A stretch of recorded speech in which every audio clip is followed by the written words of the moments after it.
Bruno Marchal, mental coach à Montpellier, par WhatsApp, par téléphone quand vous êtes loin, en face à face, c'est possible aussi.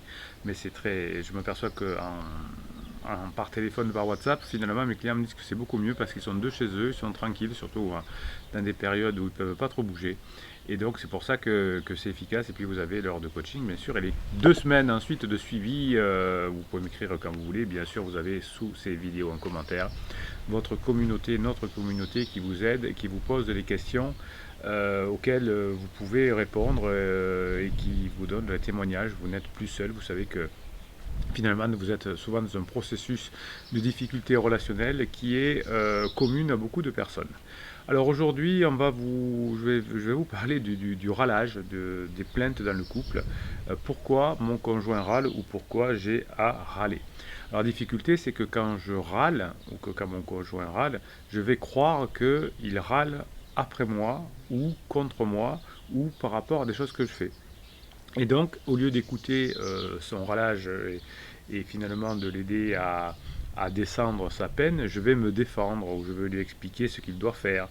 Et ça va finalement, son râlage va devenir une histoire de couple. Alors au départ, pourquoi râle-t-on? On va râler parce qu'il y a un de nos besoins fondamentaux qui ne sont pas réalisés. Et en fonction des niveaux de développement que l'on a, eh bien, on va avoir des niveaux de râlage, des idées de râlage qui sont totalement différents. Il y a 3 grands niveaux de râlage, comme vos conjoints, vous aussi. La première étape, c'est la moins embêtante, entre guillemets, c'est le râlage physiologique.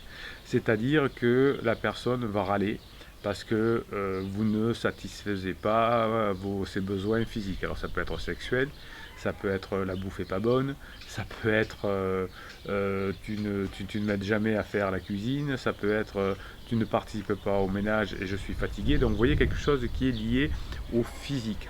Donc c'est le moins grave finalement parce que on s'aperçoit que c'est pas ce qui compte le plus dans un couple et que comme on a beaucoup de soucis à ce moment-là pour le minimum, le matériel, eh bien, on a ensuite des choses à faire, donc ça passe plus rapidement. C'est plus des besoins la physique que psychologique, et donc le râlage est moins fort, et finalement, il y a moins de disputes par rapport à ça. Donc la première partie vous montre que si la personne râle par rapport au point physique, ça veut dire qu'elle est dans un niveau de début de développement personnel, de réalisation spirituelle, mais elle en est tout en bas.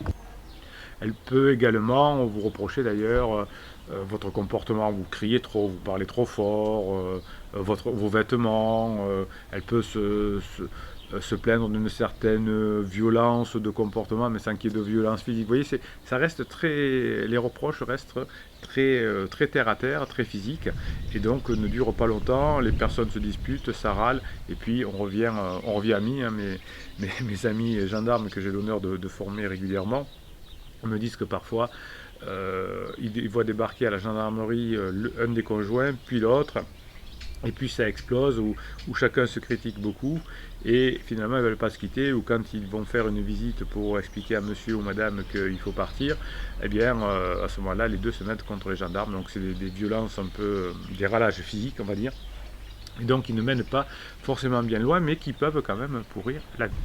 Alors le deuxième, il est un peu plus embêtant, c'est un râlage de moyen niveau, je vais dire, qui est un râlage autour de la communication, autour de mon soi, hein, qui est en train de se construire. Et donc c'est au niveau du respect, de la façon de parler, de la façon de communiquer, de la façon d'être regardé. Vous voyez, je me construis et je vais râler parce que je m'aperçois que l'autre, finalement, ne correspond pas aux besoins psychologiques que j'ai. Et les besoins psychologiques vont entraîner des râlages très forts. Et la personne qui est victime de ces râlages va souvent répondre. Et finalement, ce problème de besoin que l'on a qui n'est pas satisfait, que l'on n'a pas réglé, entre autres, puisqu'on est en train de travailler sur cette partie 2 du développement personnel, eh bien, va entacher véritablement le couple, et il va y avoir des disputes assez importantes dans la phase 2 qui, dans la phase 3, vont se retrouver par une grosse crise bien complète parce que la personne a des besoins psychologiques qui ne sont pas établis. Alors aujourd'hui, c'est ce que je rencontre le plus dans mes coachings, simplement parce que, eh bien, bon, on est une société relativement aisée, entre guillemets, donc il n'y a pas vraiment de problème de faim, de soif, etc. Il y a des problèmes de violence physique, hein, mais ils sont encore trop importants, mais la plupart, effectivement, sont des problèmes psychologiques, hein, puisque liés à la construction de soi en tant qu'individu psychologique. Donc là, les reproches seront faits autour du compliment, de la reconnaissance du travail bien fait, de l'amusement, du divertissement, de l'intelligence relationnelle, etc., etc. Et donc c'est là où, dans cette phase 2, on va avoir beaucoup de griefs qui vont ensuite être payés dans la phase 3. Le troisième type de râlage, c'est le râlage de haut niveau. C'est quand on commence à rentrer dans une évolution spirituelle assez élevée, mais que l'on n'est pas encore, qu'on voit qu'on n'a pas exactement tout ce qu'on veut, hein. Par exemple, vous faites beaucoup de méditation, vous faites beaucoup de prières, vous rentrez dans une communauté, etc. Vous voyez que ça progresse, mais vous savez, l'être humain ne fonctionne pas de façon régulière, mais l'apprentissage va toujours se faire par paliers. Et donc, quand on est sur un palier, on est un peu frustré.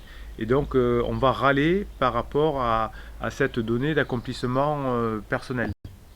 Donc là, on va reprocher à l'autre d'être imparfait, de mal communiquer, de ne pas dire les choses avec élégance, de commencer ses phrases par tu, de ne pas se sentir dans une forme de détachement. Enfin, on va reprocher ce genre de choses. Alors, cette partie de râlage est moins dangereuse pour le couple parce que la personne a quand même fait un travail sur elle. Elle voit elle est accomplie, qu'elle sait ce que c'est la spiritualité, elle arrive à gérer un peu mieux ses émotions que dans la phase 2 et que dans la phase 1 où on est très animal.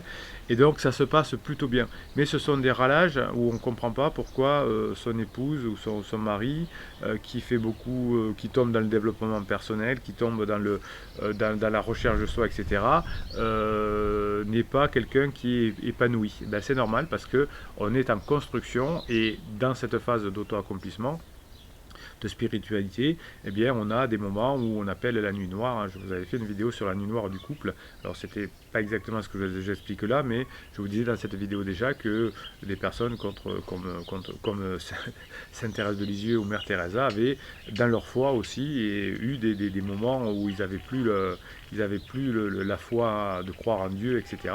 Et c'est normal, hein, parce que dans ces phases d'auto-accomplissement, eh bien, il y a des moments où on galère également. Donc aujourd'hui, je rencontre des personnes qui râlent autour de l'écologie, autour de choses comme ça, c'est un peu à la mode, et donc qui râlent après leur conjoint qui ne mange pas bio, qui n'est pas vegan, ou sa conjointe, etc. Et là, on trouve aussi des moyens de râler. Donc vous voyez que votre conjoint, ou vous-même d'ailleurs, vous râlez, mais vous ne râlez pas par rapport à ce que fait votre conjoint, mais par rapport à des besoins non satisfaits chez soi, d'une façon de communiquer, d'une façon de respecter l'autre, d'une façon d'aider l'autre, ou d'une façon de gérer le physique de l'autre. Et donc finalement, ça va se transformer, ce râlage, ce manque que j'ai en moi, eh bien je vais le transférer dans mon couple, et c'est là que le couple va dysfonctionner, surtout si celui qui est victime des râlages, entre guillemets, enfin en tout cas qui reçoit les râlages, n'est pas équipé et ne répond pas correctement, et donc ça va faire des tensions dans le couple, et la personne va croire que si je n'arrive pas à passer cette étape, la phase 1, 2 ou 3, eh bien c'est parce que ça vient de mon mari ou ça vient de ma femme. Voilà, donc tout ça on le travaille en coaching bien évidemment, hein, c'est qu'est-ce qu'on doit répondre quand on est dans le cas 1, le cas 2, le cas 3, comment on le reconnaît, quels sont les mots, les phrases qui sont prononcées, quels sont les mots interdits, etc. Et une fois que vous avez tout ça, bien c'est à vous de le mettre en place, à travailler sur vous, et vous allez voir que votre couple va s'arranger, que la crise existentielle, s'il y en a une de votre conjoint, va diminuer, mais on peut toujours faire des impairs, parce que même quand on est dans la phase 3, eh bien on va râler parce que l'autre ne nous respecte pas, ou ne nous aime pas comme on voudrait, etc. Il y a des personnes très pieuses, mais qui sont encore dans une phase 2, hein, voire dans une phase 1, ça peut arriver. Donc tout ça n'a pas vraiment grand chose à voir, même si effectivement les personnes pieuses par exemple sont plutôt dans la phase 3.